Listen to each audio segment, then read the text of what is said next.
Oh, g'day guys. We're back again here with the preview for Hobart Cup Day. It's a bit late, it's about 2:30 in the morning. Just watching the mighty Tractor Boys of Ipswich take on Sheffield Wednesday as 0-0 at the moment. So if you're an F-bomb or something midway through, it's... but anyway, I'll get into things. So 9 races, start 12:35. So first race found actually pretty even. If I'm looking at the first race, that'd help. You've got 3 of them came through the same race the other day, which were Banker Tom, Scardomalia and Coronation Veronic. And Sally Sunshine was good in Launceston last start as well, and the markets obviously found all of them. I think they're pretty even, hard to split if truth be told. Banker Tom's probably got the best form by small margin, deserving of favouritism, but out of 1400, I must admit I do half like Scardomalia. We'll go and watch the replay of that last run. Anyway. And coming up for a start. It's a funny old race this because of the tearaway leader. Scardomalia draws 1 here. So you can see not endowed with too much early toe. Of course, Scardomalia was, 67 into $5, I think it was, about first up from a long break about 3 or 4 months ago and missed by an absolute eyelash. So here we are here. So we've got Coronation Veronic in the red and gold colours. You've got Banker Glee, is it, or Tom, in the blue with the white cap, and here's Scardomalia back on the inside. So they're these 3 horses here, these 2 plus, this is over 1200, so it's an extra 200 metres. You can see he starts getting going late.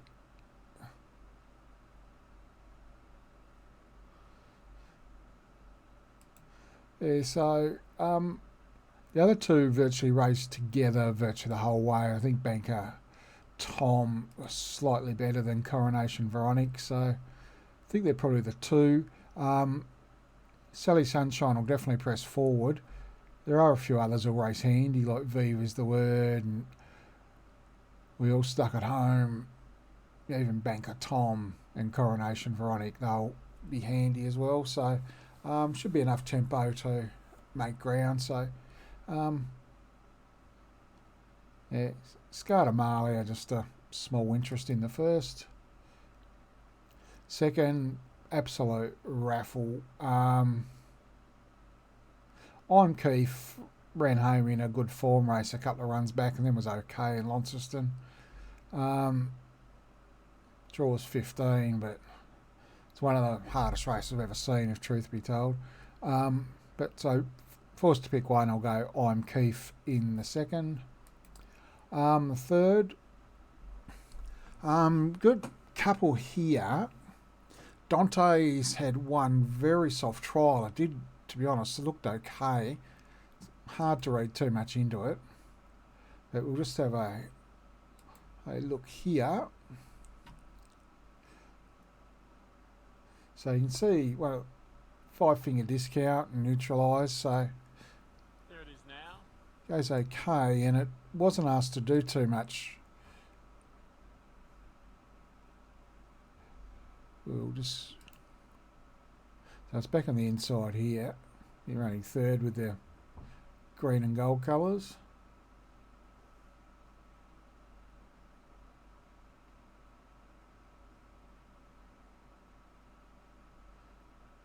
This is about 3 weeks ago. It's only public hit out. So they're pretty handy horses in front there too. Like if we have a look at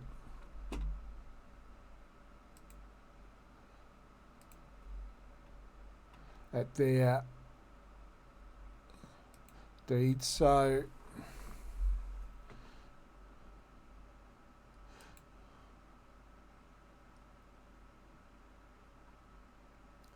you can see like neutralised is what placed 8 of 15. and 5 Finger Discount. Joe Flannery chain, yeah. He sort of won 4 of 10, so and he wasn't, considering it was his first public hit out, it was quite impressive there too. So it's Dante's. Has had good support, and it's worth noting as well that you got a move like Jagger, Drawn Gate 1 in the stable, and the money's come for Dante's as well. Probably a pretty good lead there. And the other one is Princess Mataoko. I actually backed in Launceston, got beaten well on its merits by, forgot the name of the one on Friday, won the Carbine Club easily, so pretty strong effort, sat wide all the way, so very good performance first up. I was about to say, I think one of these two will win when you got one at 310 and one at 320, you'd hope so. Yeah, so, but really did like that trial of Dante's, so we'll go Ganymede to pick one of the two. I'll pick Dante's in race 3. The 4th, Charlie Bucket. It was a bit of a, only one there in Launceston. It was a bit of a sort of tearaway leader. I thought, they might have just Barrier blanket being let him get away with murder, but the sectionals suggested otherwise, and there's plenty of merit in the actual win. You see, straight to the front and just let roll. Oops. We'll just watch the last 600 or so. Pretty handy horse here. He just, he just keeps rolling. Doesn't look like stopping at all.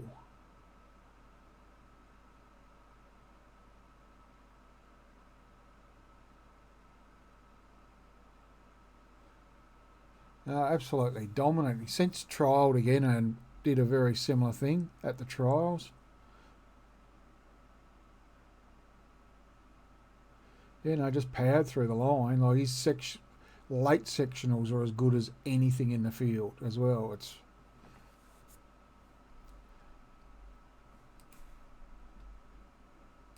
was a bit like, you don't see that very often when they zoom away and they, despite leading, they still run the best sectionals late. A bit like Might and Power, the Caulfield Cup.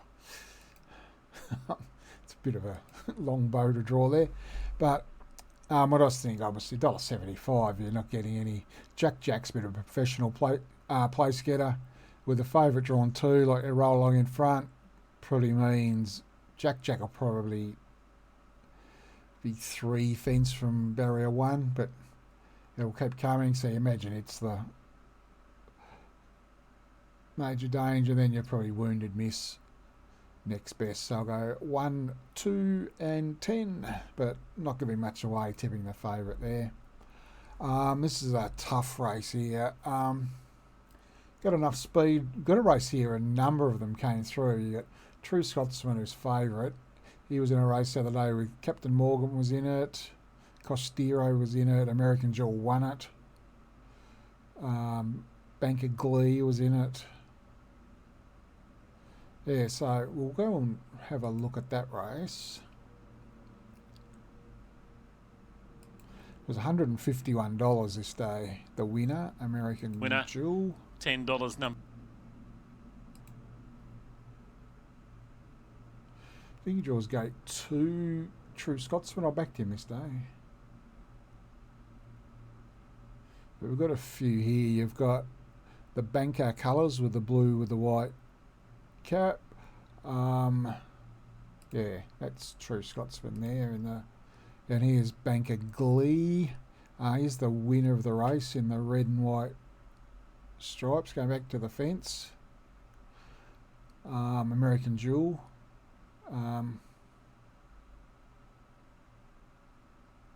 Costero. One off in the middle there. So, but So we come around the home turn. The horses that we're interested in here, he's the favourite for the race. American Jewel outside it, Banker Glee back to the inside, and Costero out wide. So you've got a couple. This was very truly run, this race. So you've got a few, like especially the winner and Costero. They're like 2,600 metre horses. Like they keep plugging away. Banker Glee was the one I probably liked out of that race from a betting perspective. Like True Scotsman draws well again, but Jesus, 320. I'd much rather see Banker Glee drew wide in that Launceston race. Draws gate 5 here. I'd rather have $6 each way Banker Glee than 320 a win. True Scotsman. So something on Banker Glee in the 5th. The 6th, probably the best race for a while, to be honest, in Tasmania. Don't think I need to show too much form-wise here. The Inevitable and Rebel Factor. First Accused was actually very well ridden when runner-up to the Inevitable the other day. I might actually go and have a look at that one. I think the small field actually helped this day. Last one coming up.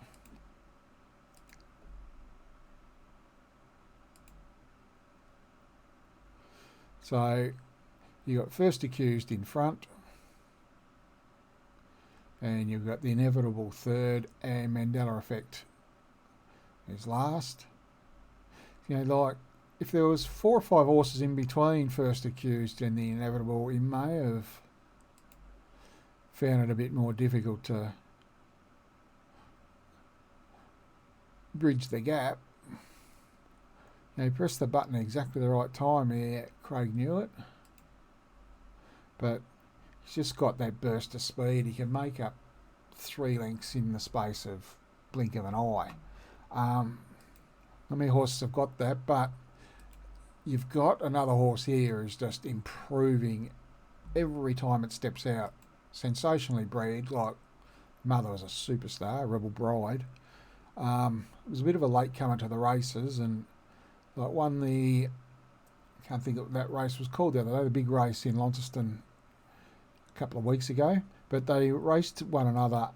All these top favourites raced one another not long ago. Most inexperienced campaigner in this field, but in the market at $10. So this is Rebel Factor comes up. Rebel Factor, the grey.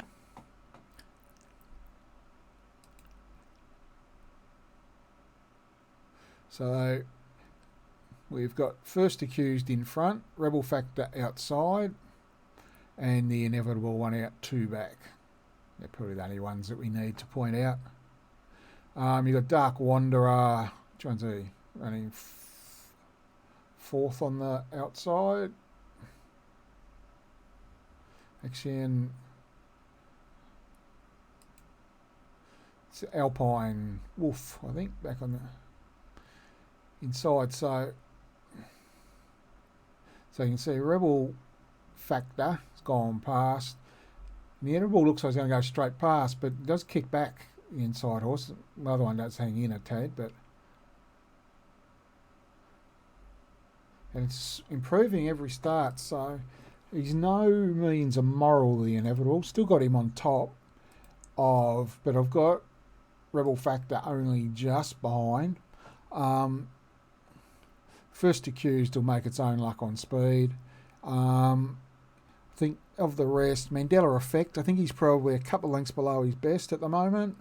Blaze 4th, I think Father Time's caught up there. I think he's now 10 or 11. Alpine Wolf coming back in trip. Good horse. Probably just lacks a bit of turn of foot of a couple over this distance. Probably be surprised if he didn't run top 6 though. Sir Simon, very dour, sort of similar. He'll probably run 6th to 7th. My word is, remember he ran one big race, I think it might have been Launceston Cup Day at 50 to 1 last year, but Probably deserves looking for easier. Just a Tribute going very well in easier races. And Dark Wanderer. She ran fourth in that Launceston race we just replayed. So, and then won a race the other day, and a couple that chased it home fought out a race on Friday. So, might be the best roughie in the race, Dark Wanderer, if you're playing exotics first fours. So, but we'll go 1, 8, 4, and 10 in the Thomas Lions. The 7th. This is the only bet I've had already. I'm on GG Plain, and it's only a tiny bet at that. Primary reason is it's had 2 starts in Hobart and got beaten out of sight. But did win well in Launceston the other day. Algernon deserving a favouritism. Can't speak. Favouritism. He's probably only like that length off open class. So, despite the big weight, I wouldn't be too fussed about that. But GG Plain, sort of comes in with the claim here as well. It's about sort of 4 or 5 kilos of relief. Sits wide this day in Launceston, but they went very slowly early. So it's no real drama to sit wide when they're walking. And see how slow they're going here.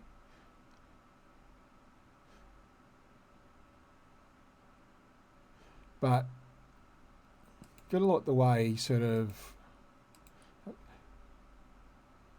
3 deep here. I was on this night as well. I thought, Gonski. But digs in again late and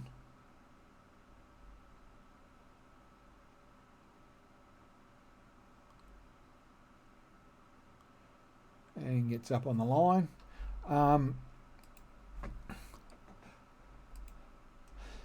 So if you look at speed map wise, obviously you've got 5-finger discount here, we pointed out in the trial, but speed map wise you probably get Fairy Magic and GG Lynette and Outbound. They're probably the speed in the race. So, and that's actually Barrier 1's been scratched, hasn't it? So yeah, so Outbound comes out of 1 and Lynette 3. So you'd imagine GG Plain will be like 1 out, 1 back, 1 out, 2 back at worst. So he comes out of gate 2. So be disappointed, like just have that nagging doubt about there are some horses who just don't handle this new Hobart track with a sand base. So it's one thing about Brunton horses as a rule, they all handle it because working on beach, etc. But Algernon, deserving of favouritism, does have a good record at the track as well. But I'm on GG Plain. If it runs up to its past couple in Launceston, it'll be right in the finish. So race 7, number 5, GG Plain. And with the 1-2 only now, even back at each way, as the each way price will hold up okay. Cup itself, I think the mainlands are the 4 here. I might watch the local first, just whilst I'm on the Tas Racing site. A number of these went round in the same race the other day. I'll get these race names mixed up. Summer Cup or Brighton Cup. I think it was the Summer Cup, but see a number that went round the other day, like Swoop Dog, Dark Dream, Glass Warrior, White Hawk, Rising Light. Nearly all of them are in this race, and I'll show the replay. Glass Warrior ran 6th. That was at weight for age. And with the compressed weights here, she's down on the minimum. So at weight for age as a mare, she was getting a couple of kilos relief from a few of these. She actually makes most of them a couple of kilos worse off at the weights, but I don't think there's much doubt she should have won this race. It's easy to spot in the run. Game at the moment, backs away at the last. She's the big grey girl. She's always run well in this race as well. So you can see her in the blue and think it's easier to say the grey horse instead of the colours she's wearing, truth be told. One of my best there. So you see sort of back on the inside here.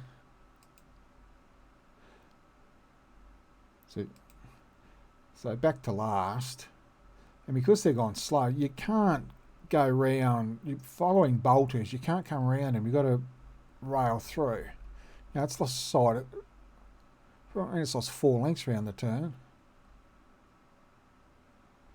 Like it was virtually on the back of Travelling Gigolo here, and it was finished up 4 lengths behind it, and it comes into the picture late.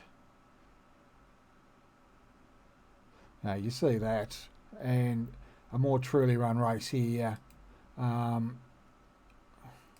Extra distance.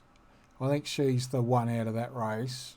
I think she actually ran the quickest last 600 metre split of the day in that race, but obviously that's from the Tasmanian perspective. Glass Warrior is the clear top pick from the locals. You've got Spirit Ridge, Military Mission, and Ain't No Deal Done. 3 clear top picks. There's not much between them in betting either. We'll just go and have a look. I've got Ain't No Deal Done here, but we'll go to the 2 New South Wales trained horses met one another here. They both race quite handy as well. So here is Military Mission. And Spirit Ridge is outside the leader, isn't he? So, white colours.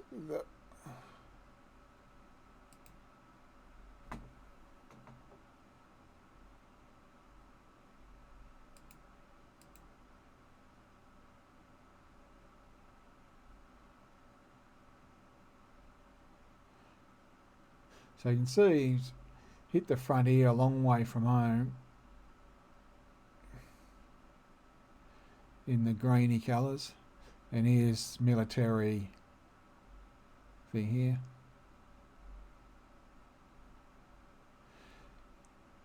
So this is a truly run stayers race, and these two have stuck to their guns really well.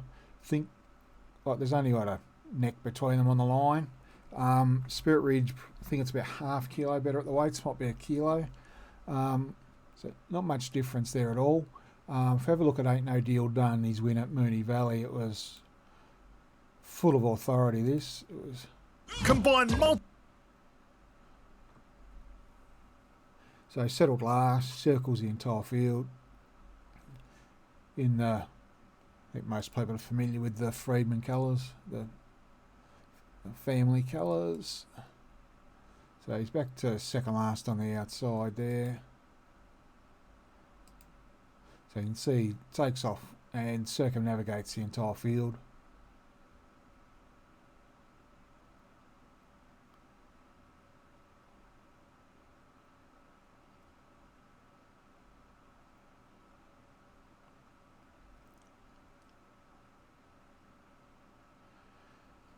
It's easier grade than the other previous replay that we showed, but he was pretty dominant here, must be said. You know, didn't get a card into the race, just went around them all, so had every right to be switching off a bit late. The only thing is, I think with these true stayers going to be on speed, how much, if he has to make a sweeping run to get to them, how much juice will still be in the legs to go past them late, because they won't be stopping. He might be able to catch them, but can he go past them? That's the concern. So in the cup itself, I am just Military Mission on top of Spirit Ridge. I've got Glass Warrior for third and Ain't No Deal Done for fourth. Be very surprised if anything outside the quartet wins the race. But actually, if Old White Hawk gets out to, I'm guessing he'll probably get to $50-60. I imagine the market will compress on the favourites and everything else will blow late. It's going bit better than his form suggests. A lot of these are unsuitable races and hasn't had the best of luck. And he's always run well in truly run-staying races. So White Hawk's probably the best of the roughies if you want to throw something in, or a couple of bucks on a bolter. And the lucky last, if you're trying to get out here, best of luck. But I changed my mind about 10 times in this race. So we keep coming back up towards the top, and the Brunton horses, Stelladoni, doesn't draw well, but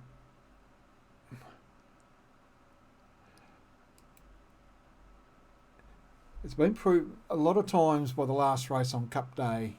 There obviously a lot of horse flesh on the inside and etc. So drawing out wide's not a huge disadvantage. And he's no stage, just good, honest mare. I just think might get out to silly odds because of the barrier, and it's even race. So, Stelladoni forced to pick one. So, just recapping the bets again. The first, not confident enough to have a bet there. Ideally, I'd like to back Banker Tom and Scarter Malia, but there's not enough juice in the prices. Second's just too hard. Third, I did like the trial of Dante's, but I also backed Princess Madaoka last time, so I know exactly what had occurred there. I think Charlie Buckets wins, but he's a good things price.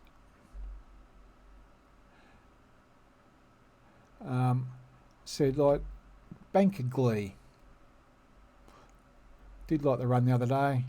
Won a like pretty mediocre maiden at Longford, but was pretty emphatic in doing so. So, and was, as we pointed out, we showed the replay of they nearly all fought the race out together. You know, and horses like Costero and American Jewel, who finished, you know, around it there the other day, unless it's an absolutely truly run race, they might struggle at the 2100.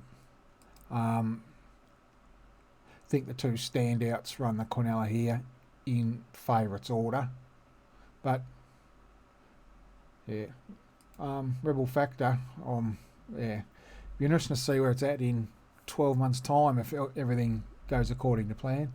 As I said, like GG Plains, the only bet I've had in the Cup. I haven't had a bet as yet. The bet that I was hoping to have is more place than win Glass Warrior, but it won't be a big bet. So, as I pointed out, so it hasn't been the best punting card the entire carnival. GG Plains, the one that I've backed, do have that slight reservation about its form on the track, but if you just trust what you've seen at Launceston, it brings that form to Hobart, maps to get a good run, should be strong late. So race 7, number 5, GG Plain is a suggested bet on the card. So it's the Hobart Cup Carnival, so I'll do another preview. It's Launceston Oaks Day next Sunday there as well, so I might pop another one up for that, and the Lonnie Cup the subsequent Wednesday from there as well. So I'll do all those feature meetings. So until then, I'll leave you with it, and many winners. Cheers, guys.